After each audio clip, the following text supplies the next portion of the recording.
Brinsa, and today I will be presenting a content analysis that I did over the novel genre of music known as hyperpop. Music as an art form is incredibly complex in its execution. The study of music shows us this.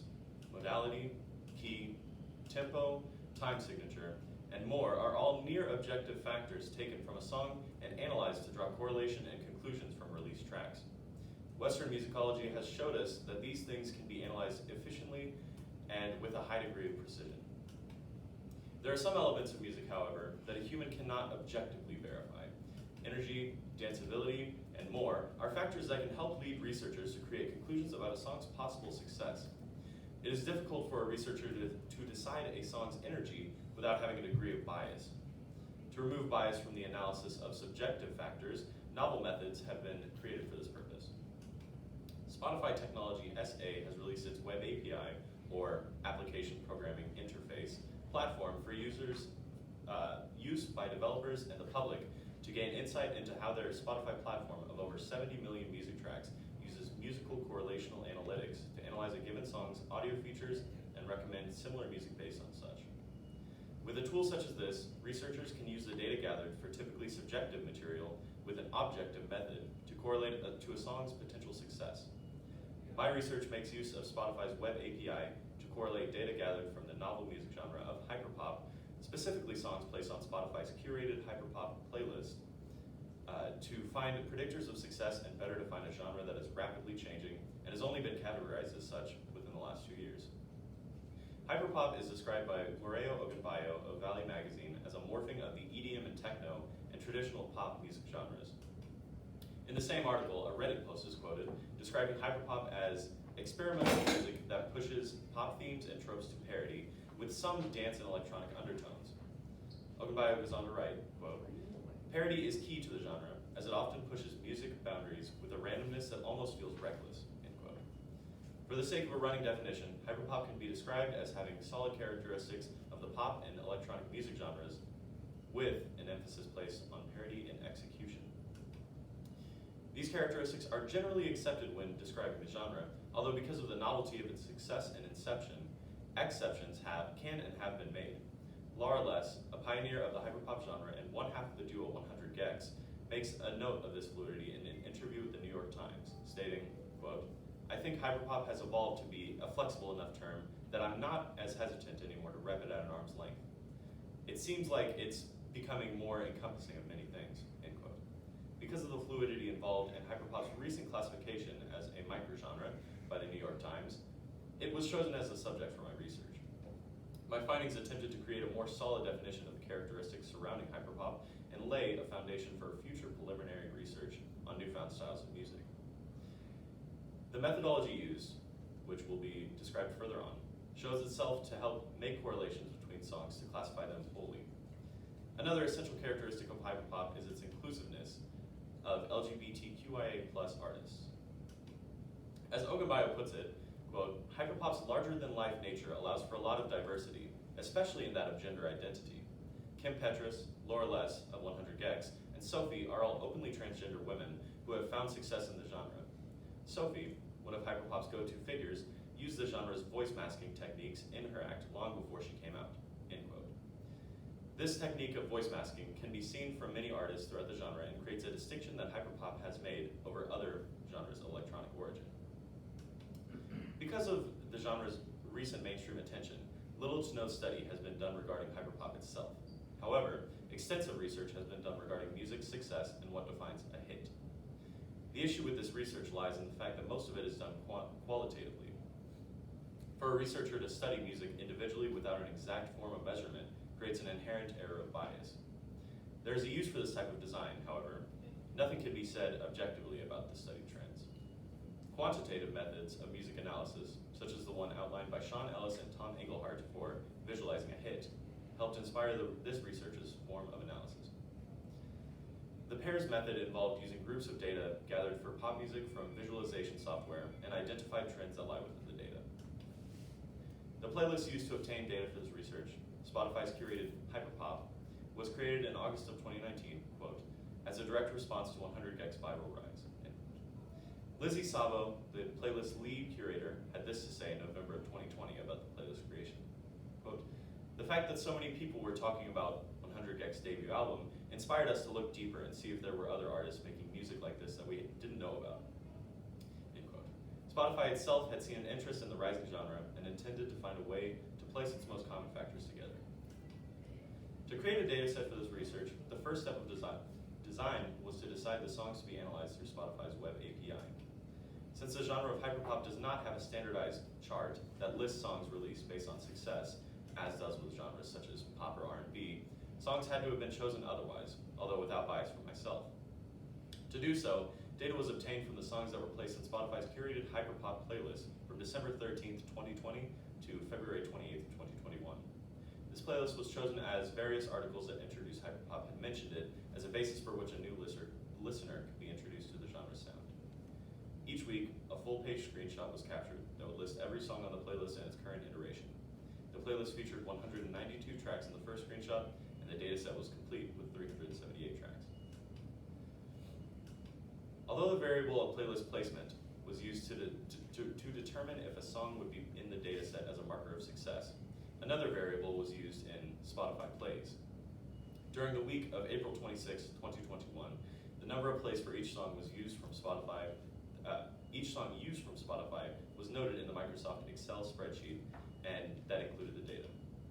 To obtain this data, the Spotify desktop application denotes the number of plays or streams that a song has achieved when a user is on the page for an album, or a single, as is the case for most of the songs in the dataset. After the songs used in the dataset were chosen, each one was input into a master Microsoft Excel spreadsheet. From this point, the names of the songs would be placed into Spotify desktop to obtain each song's unique URI stream, which is then placed into the Spotify web API to be analyzed. Spotify's web API is a program described by the company as such. Quote, based on simple REST principles, the Spotify web API endpoints return JSON metadata about music artists, albums, and tracks directly from the Spotify data catalog. End quote. The API can analyze this metadata to obtain track features for individual songs. Spotify's description of this analysis is as such. Quote, with the Spotify developer platform, you're able to read calculated audio features of tracks to learn about its danceability, energy, valence, and more. End quote. The values that were output are as follows. Acousticness, danceability, duration in milliseconds, energy, instrumentalness, key, liveness, loudness, mode, speechiness, tempo, time signature, and valence. Data obtained from the API was then compared to each song's perceived success through Spotify plays, and graphs of these comparisons were created using Microsoft Excel. The results that I collected from Spotify's API, when compared to each song's play metrics, were varied all around, without much significance in the scheme of my research goals. 11 figures were created, each representing a different metrics relationship to play data. One interesting result obtained was from that of song duration in comparison to Spotify plays. Although no significant correlation exists, the songs in the dataset tend to be relatively short, with the most popular songs, those above 10 million plays, existing mostly between 100 and 200 seconds, and the highest played song in the dataset being 114 seconds long, or 1 minute and 54 seconds. Another interesting result was that of loudness when compared to Spotify plays. Although this metric ranges from -60 to 0, none of the tracks in the dataset fell below a value of -19 loudness. This is not uncharacteristic of hyperpop, as the genre's sound has been determined to be thematically loud. All of the most popular tracks fell between -10 and 0 decibels of loudness. Most of the other results, however, did not reveal much value. For example, in the graph of valence when compared to plays, valence being a metric of a song's positive or negative emotion, there appears to be no correlation whatsoever. The most popular songs in the dataset all lie within the minimum and maximum values for valence, and there doesn't appear to be any specific point in valence's 0.0 to 1.0 range. From the data gathered and analyzed, it could be inferred that music in the genre of hyperpop tends not to be acoustic, is highly danceable, tends to be shorter than 400 seconds long, generally has high energy, though it doesn't always need to have high energy, is usually not instrumental, and can be in any key. Songs within the genre typically don't release as live recordings, are exceptionally loud with low speechiness, a moderate to fast tempo, and can be either positive or negative.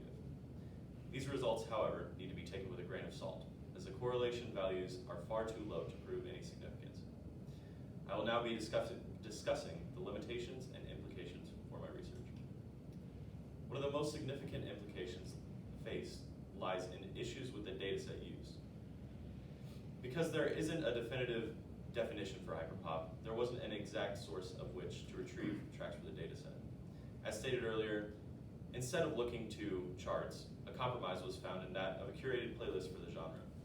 This playlist, however, proved to have some issues of its own, mostly to do with songs that wouldn't be popularly associated with the hyperpop phenomenon. Another problem arose with the, luckily small, list of songs that weren't available on Spotify or lacked play count data. Because of this, a complete and surefire dataset could not be made, but what was created proved to be representative of what is known as hyperpop for now. Another limitation faced was the reliance on the Spotify platform.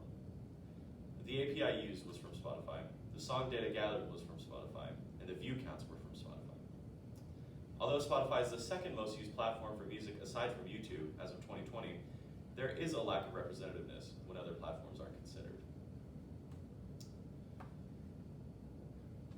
Spotify's API is also a work in progress. Collecting data from tens of millions of tracks, there are flaws in its algorithms that simply have not been solved just yet. Examples include the miscalculation of tempo in tracks such as Frenesy by Machine Girl. The tempo was registered as being halftime. Errors such as this can create unneeded outliers in the dataset. Another issue with the use of technology is in a proposed error with the instrumentalness metric. Because of the commonplace use of vocal masking and manipulation in hyperpop, a song may be considered as not having vocals, throwing off the data's reliability. Overall, the results provided do not give enough evidence to create a formula for any style of music. There's too much variance in modern music to give any producer an exact model to work from. Broad generalizations can be made, such as making the music faster than average, but there are always exceptions even then. The method involved in this research could have the potential for more considerable correlational analysis in the future. However, from the standpoint of hyperpop, it's much too hard to generalize a genre that isn't exactly a genre just yet. For the foreseeable future, music can and will be a very subjective process of creation and is much harder to define objectively. Thank you. I'm now ready to answer any questions. How did your initial exploration of the scholarly conversation lead to your final research question or project goal? So, originally looking at how music can be analyzed led me to look at newer genres of music and genres of music that hadn't really been studied yet or are just so new, such as hyperpop, that there is just an inherent gap there. How does your new understanding address the gap in the scholarly conversation? So, the gap that I have addressed is in that of using this kind of quantitative methodology to study any new genre of music and taking what I had understood from other methods that were more qualitative, I was able to kind of find that place. If you could revisit your research process, what would you do differently and why? If I could revisit my research process, I would probably try to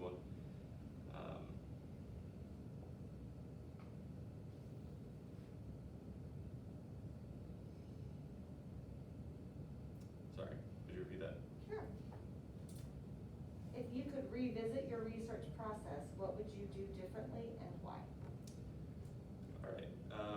If I could revisit my research process, I would probably honestly go with a more qualitative method, as using this quantitative method, there wasn't a whole lot of correlation found. So I think analyzing music could probably stick with more